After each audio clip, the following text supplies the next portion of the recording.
Hello and welcome to another spooky Halloween video. Today we will be discussing a short story by the author that brought us this. You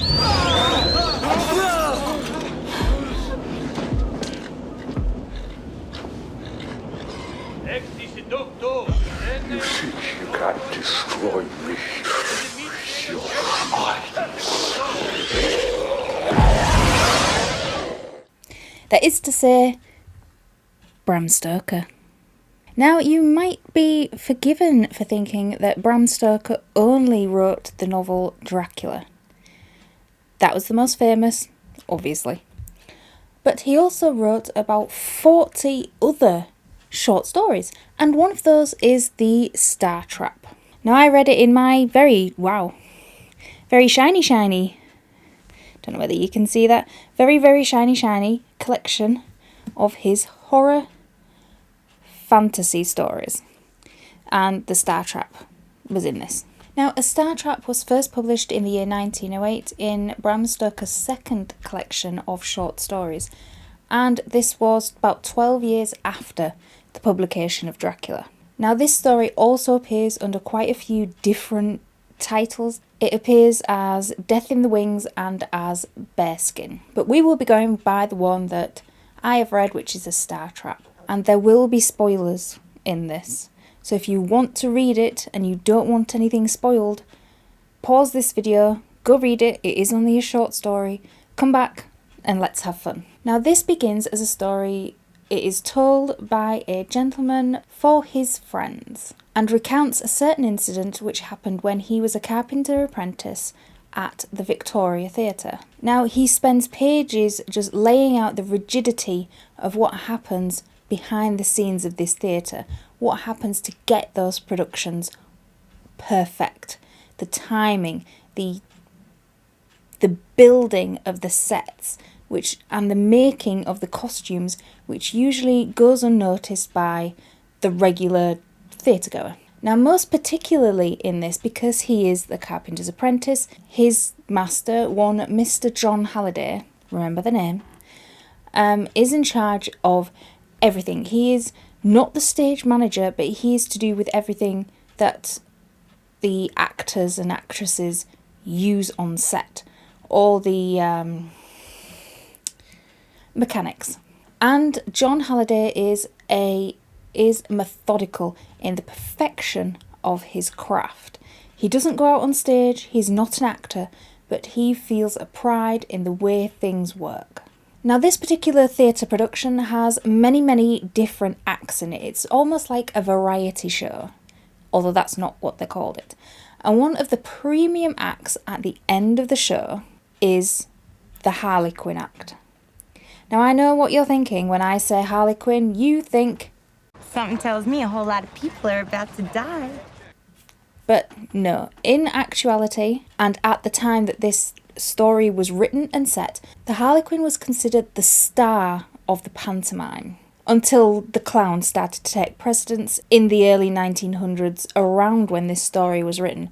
But the Harlequin was still the main act, especially in this story. Now, you are probably wondering what a Harlequin looks like, and so did I. So I googled, and these are the images that come up when you Google the Harlequin around the 1900s. It's all that tight spandex. Now, the man, we never really know his name, this narrator, but he recalls that the Harlequin in this production was incredibly handsome, and all the ladies who flocked to the theatre were already half in love with him just because of the way he looked. Kind of like what we are for Henry Cavill now. And the tricks that this guy performed were amazing. This guy was another perfectionist of his craft. Everything had to go smoothly. Everything had to be perfect. Now we get a little bit of a time jump backwards, because the previous year, in the previous pantomime, is where John Halliday met his wife.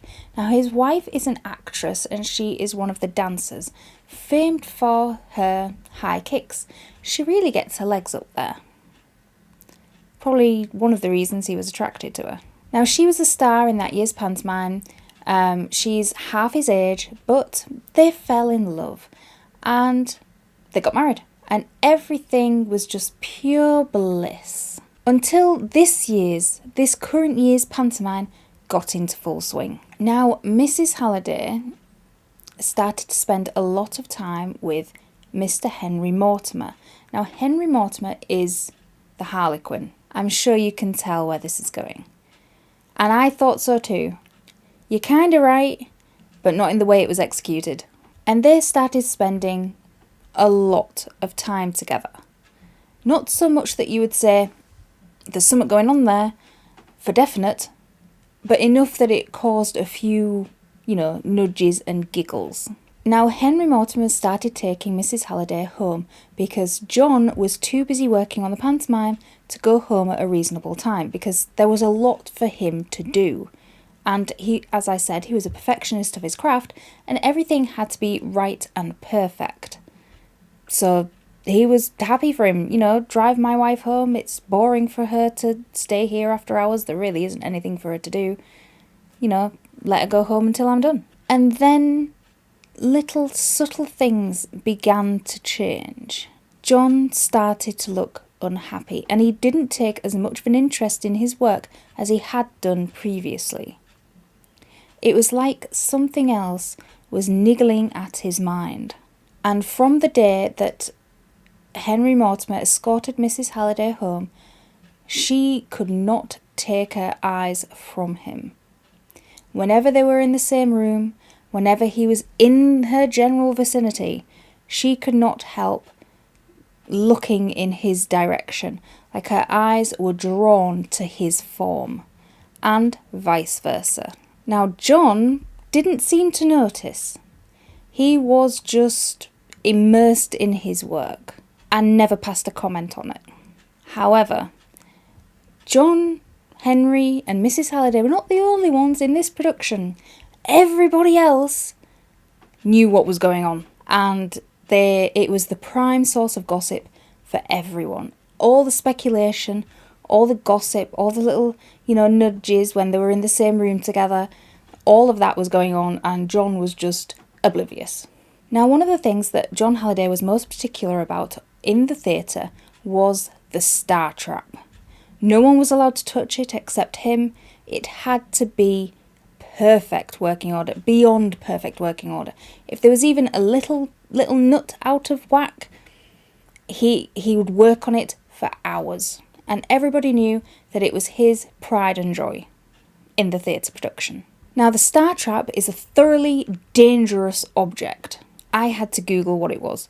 This is a picture of it. And this thoroughly dangerous contraption gave the illusion of somebody bursting through the stage floor, as if just going up through the wood, kaboom, I'm here on stage. Now, our apprentice, our narrator, had just finished doing his sort of walk around for the night and was getting ready to hand his paperwork in when he noticed his master, John, come back into the stage. However, everybody had gone home, the whole thing was finished, the stage was in darkness, and he didn't know why John had come in, but he didn't say anything to him, he just kept about his walk around. And later on, when he went into John's office to give his report, he found him furiously working on something, immersed. He said his name, he didn't hear.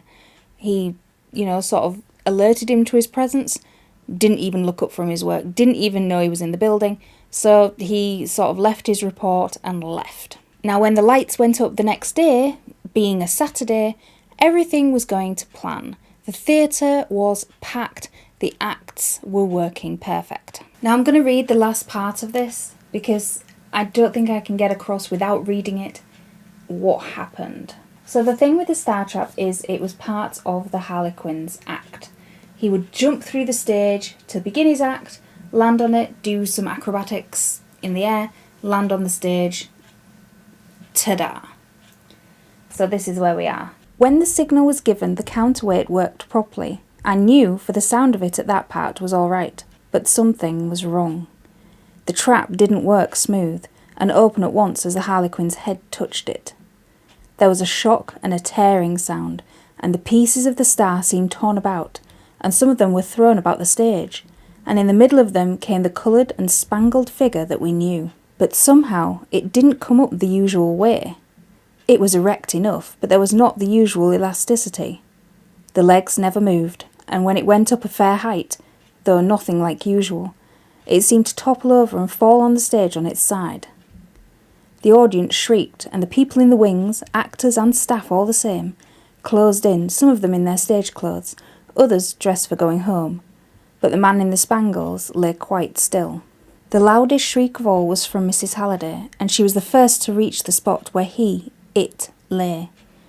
Old Jack was close behind her and caught her as she fell. I had just time to see that, for I made it my business to look after the pieces of the trap.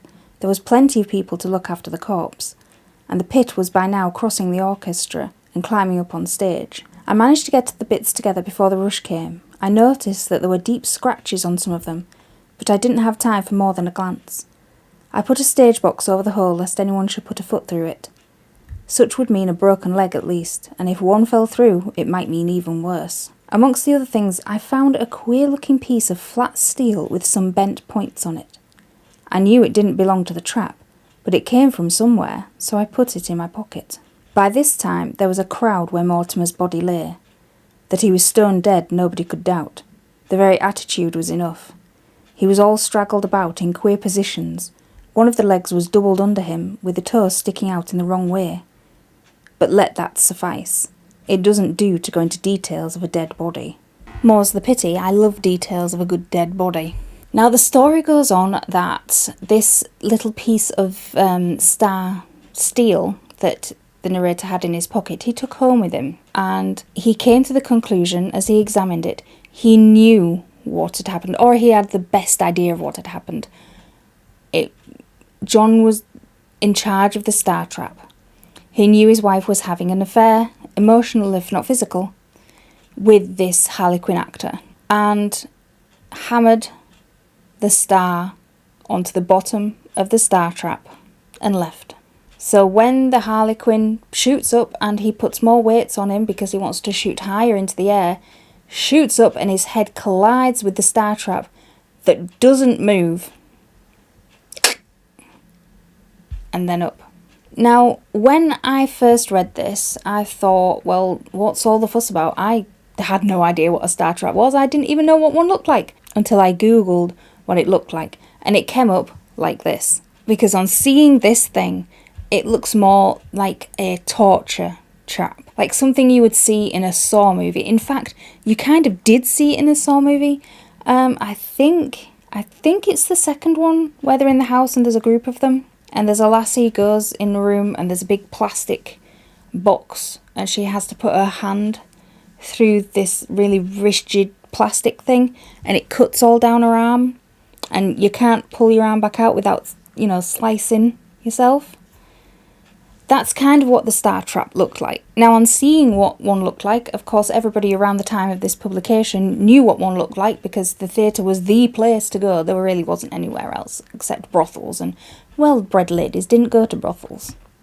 So the theatre was the place to be to ogle the actors on stage. Seeing this torturous contraption thing, I can more appreciate the subtle horror of what happened on that stage, and how the love triangle that everybody knew but nobody spoke of led to that moment.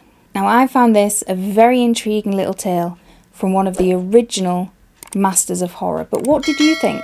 Let me know down below, and have a happy Halloween.